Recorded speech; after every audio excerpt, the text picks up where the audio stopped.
What's good, people? It's your boy Shubbz. Lex has drawn me out to their day in the life of Shubbz, so that's exactly what I'm going to be doing. Plus, it's a pandemic or panoramic or whichever. I'm going to be showing you guys what a day-to-day for me looks like, what it's like running my digital marketing agency from home, and what a digital marketing specialist does as well. So yeah, let's go.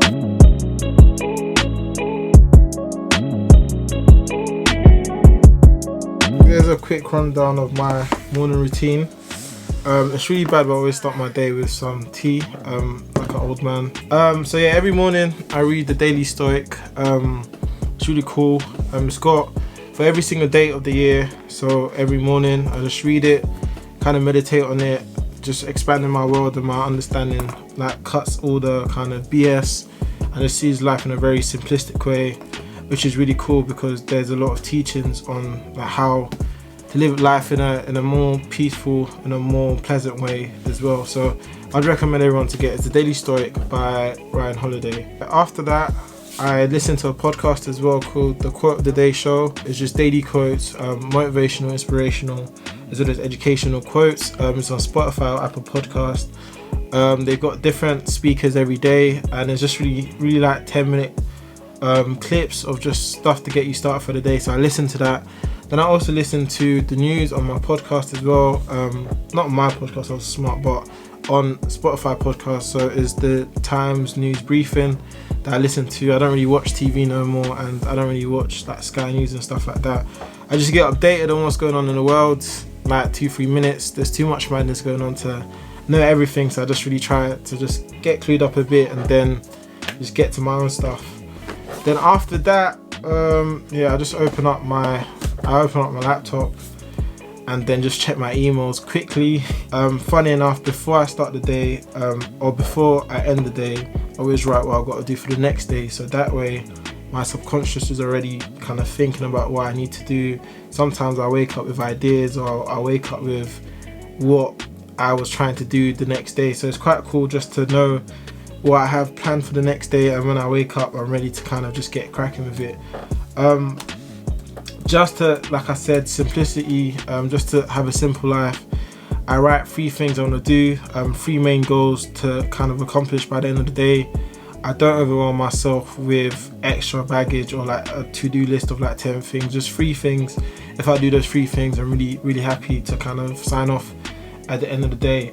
So today I've got the 3 things I need to do. I'm working on a project brief for a new client, so they really need help with their digital marketing, a really cool project. So me and the guys are going to be kind of creating a brief for them.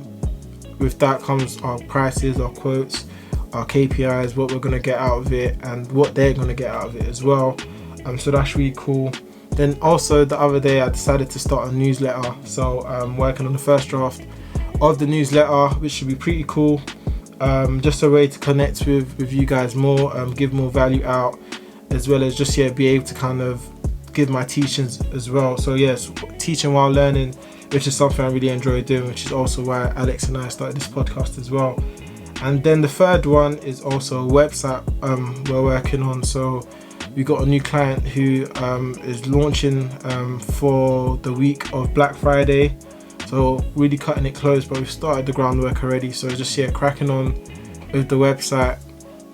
A bit of background. So at my digital marketing agency, we do everything kind of digital. So in terms of website design or website optimization, we do Google ads, so paid search and paid media as well. And then we also do brand strategy. So that's what we do. Been doing it for almost 2 years now, but decided to go all in this year just due to everything going on, and when's a better time than now, right? So yeah, one thing that I've definitely learned, and I learned this from a book called The E-Myth Revisited, is having business systems. So having business systems is so key into just making business easier and just knowing what you're doing. So like I said, I got a client brief to work on, so we created a system, or just a template rather, of what each brief should look like, and with that I'm just going to be filling it out just for this new client. Obviously every client is different, so you can't just copy and paste it. So but now that I kind of have a framework when it comes to creating client briefs is much easier and it takes less time as well. So yeah, I'm going to get cracking on that. And yeah, just to be transparent, to be honest, I'm going to show you guys what it includes as well. So if you guys are creating a brief for a client and you don't know where to start, you know what to do and what's to be included as well. For each project brief, what should be included is an introduction, so who we are, who the client is, just kind of a brief overview. And then with the overview, you also talk about what the client's asking for, what you're going to offer them, and the end goals as well. Then yeah, so working on the goals, like we said, just having a few goals, not too many. Yeah, so in my opinion, it's always best to kind of undersell or just manage expectations and then over deliver as well. Like as a digital marketing specialist, I know what I'm able to do for the client, but sometimes these things are out of my control, and making sure I'm not coming in with all guns blazing saying this is what I can do for you, making sure I'm managing expectations, so when the results come in, they're actually overly pleased with the results that we've provided, and they're seeing great value for their money as well. And then just specifications, just things it's going to include, what we're going to do, any additions as well to it. Then a timeline, just once again managing expectations, letting people know the process and what time frame we're working at. And then also cost as well, what's included in the cost in terms of ad spend, that's usually from their side. Sometimes we include it in our prices as well. And then also management fee as well as setup costs as well. So that's what we include in a brief, and that's what I'm going to be working on for this new client. Yeah, so funny enough, at first I used to work in my dining room. Used to just work on my dining table from 9 to 9, but I actually decided to invest in my office space, so I built a little office in my room. To be honest, roughly about 300, but it's so worth it just having my own space, being able to work here in my room without no disturbances or anything like that. And yeah, all of it is from IKEA. Actually, I got my monitor from Facebook Marketplace as well for I think £50, and this usually goes for about 100. So you guys need to tap in on Facebook Marketplace. There's so much kind of cheap stuff, reduced price for good value as well. So I'll definitely recommend.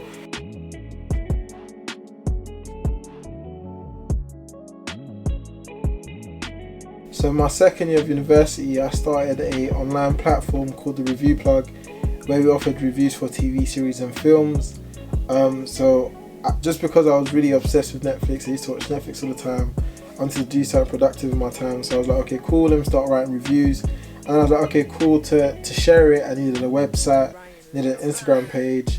So I built the website myself, alongside a friend, and then I also was doing the Instagram marketing. And then just obviously to grow the online platform, I had to do a lot of digital marketing, so I started learning a lot about it, listening to different podcasts, watching different YouTube videos, reading different blog posts and stuff like that.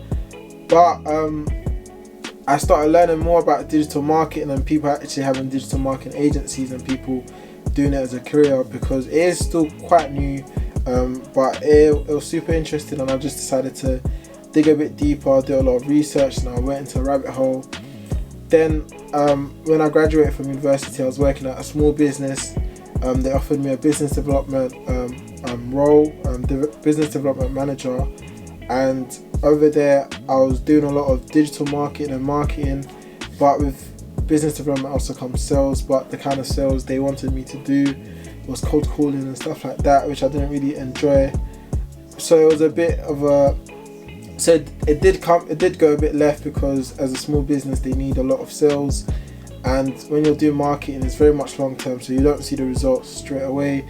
It's more for building your brand, your positioning and stuff like that. So once you're able to get more engagement, more reach, you definitely get much more return on investment. So I ended up quitting just because there was too much conflict in terms of what I wanted to do, what they wanted me to do. So during that time I was just doing my own thing, helping other small businesses in terms of digital marketing and marketing. And then two of my friends, they also got into digital marketing. They specialize in paid social. So I just decided to butt heads together and create a company. But I also just interned at Converse as well for 10 months. I helped them with their marketing. Also helped them do their first ever Black History Month in the UK, which was super interesting. So I just learned a lot, and then when that came to an end, I just decided to let me just go full time in this. I built enough contacts, built enough knowledge and expertise to kind of do it my own self. I was just thinking, if not now, then when? So that's kind of where I'm at now. I'm enjoying it a lot because now the client base is building, the work I'm doing is getting much more interesting, and it's more aligned with what I want to do as well. So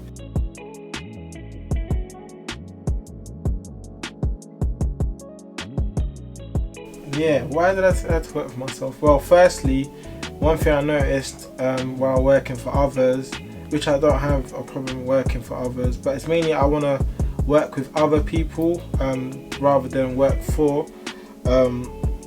And when working in these companies, what I didn't like was not being able to make decisions. Like a lot of the things I was doing, like not saying all my ideas are great, but I'll come up with a lot of ideas and concepts, but in terms of executing on it, I would be like, oh, we don't have budget for it, or there's no need for it. And then like further along the line, they see that, oh, we should have done it because so on and so forth did it as well. And also just knowing that I'm still young, that what's the worst that can happen. Knowing what type of life I want to have in the future, I feel like while I'm still young and I still have all this energy and I can take risk, and I'm still at my parents' house, why not just take a bet on myself and see how far I can take this? Because at the end of the day, what I have services I provide, I have clients that I'm currently working with anyway, so there's a need for my business and there's capacity for it to grow. So that kind of showed me that, okay, I'm in the right path, so why not just go all in and just keep on building, do you know what I mean? And just having that long-term perspective to see like, okay, in 5 years time this is where you'll be at, or in 1 year's time this is where you're at, just because you decided to take that risk and bet on yourself. So that's kind of why I decided to work for myself.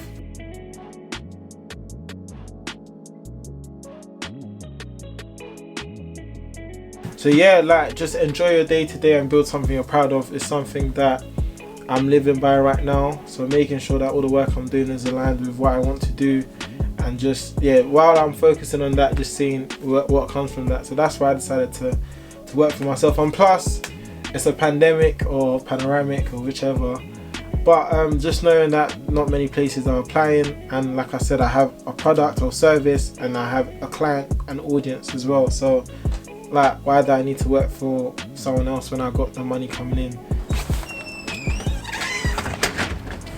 So after my daily walk, I try to get in every day, to be honest. Just mainly due to the fact that I work in my room. So just waking up and going to my office and going back to bed is not really ideal. So just try to go outside, get some fresh air, get my mind right, you know.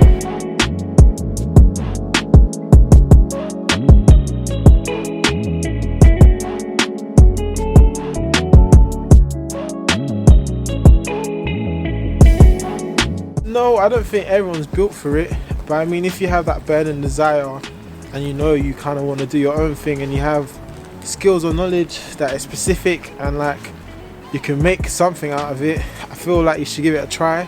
Like, what's the worst that could happen? If it's not for you, you can just go find another job.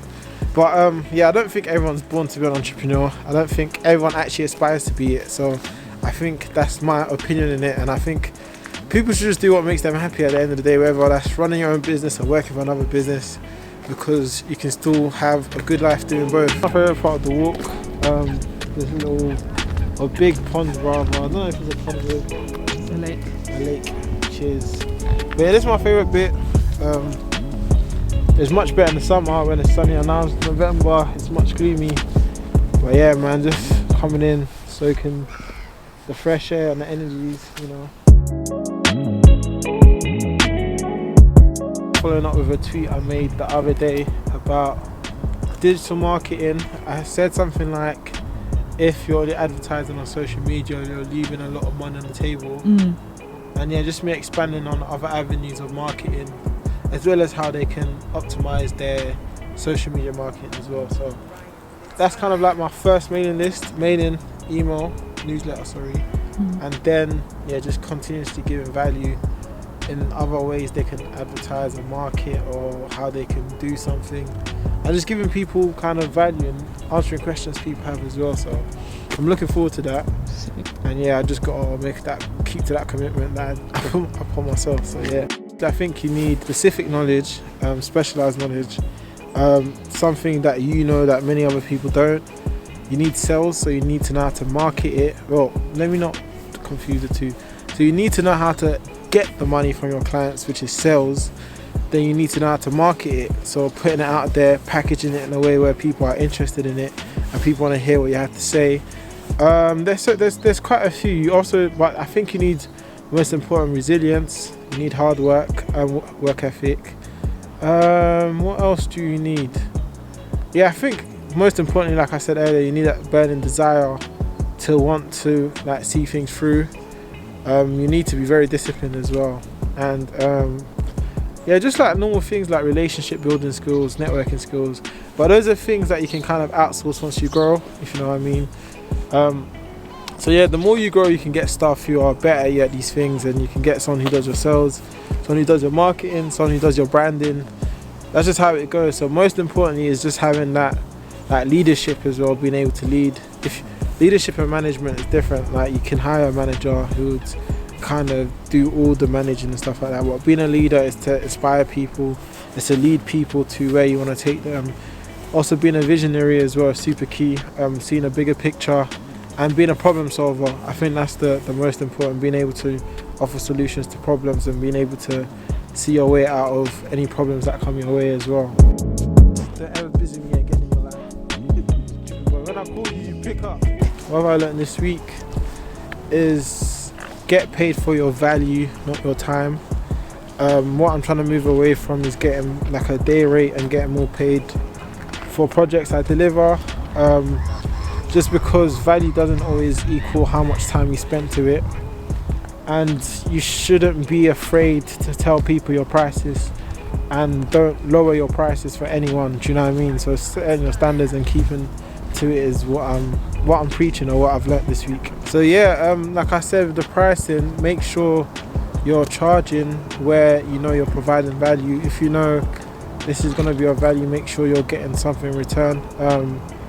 There's a point where you have to stop doing free work and start charging people just because you know, like, it's called opportunity cost. The cost of you doing something for free for someone and the time you put into it, you're also sacrificing something on your end. So making sure whatever you're doing, you're not putting yourself last. So if that comes with you giving your time for free, make sure you're getting something in return, whether that's like monetary or whether it's like personal, you feel a feeling of fulfillment for doing it. So yeah, just make sure you're not just giving yourself away for nothing, and then that just leads to you kind of being like really upset, depressed, not happy with what you're doing just because you're doing it and you're not getting anything back in return. So always make sure you're not just giving without receiving. And I said this as well, like as a giver you must kind of set boundaries, because takers don't set boundaries. They'll take as much as they can, whether that's your time, energy, money, skills, expertise, whatever, and then you're just kind of left drained. So make sure you're putting boundaries in place as well. So that's one thing I learned this week because of the meetings I had. So you know what I'm about to say, serious. So yeah, for team calls, started using FaceTime just because everyone was sick and tired of Zoom. So yeah, I'm just checking in with the guys now. We're working on a, like I said, the brief for a new client. So we're trying to figure out how we should present it to him, as well as what price and how long it will take. Because they specialize in the paid media side, they kind of know how much it'll cost and what type of ad budget it will be required for it to be a success. So that's just what we're doing now. I'm trying to figure it out. Hopefully it should be done after this call, because kind of done the main bits. So yeah, just figuring out the pricing points and stuff like that. But Matthew, have you seen the document? Setting up, I think I shared the document with you already. I shared it with you both actually. Yeah, on Google, Gmail, so it's on the Google Drive.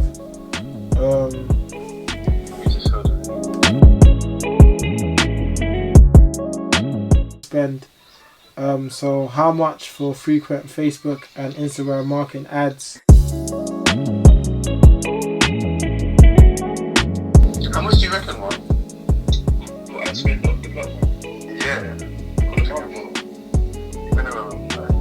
2000.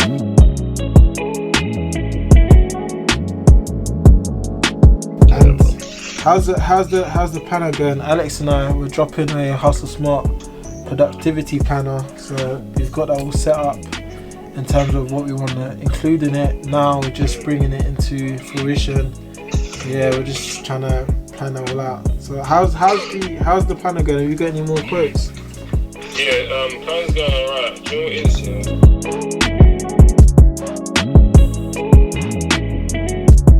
My guy Lex. Well, yeah, you guys keep an eye out for the Hustle Smart productivity planner.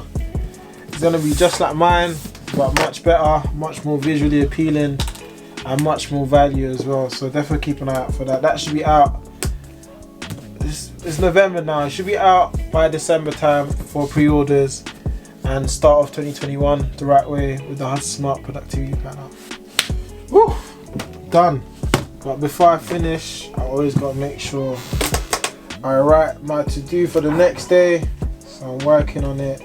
But yeah, man, thank you guys for tuning in to the day in the life of Shubbz. I hope you guys got some value from it. I hope you guys got to find out more what digital marketing is, what running an agency is like from home, what being an entrepreneur is like from home as well, and what's like running a podcast.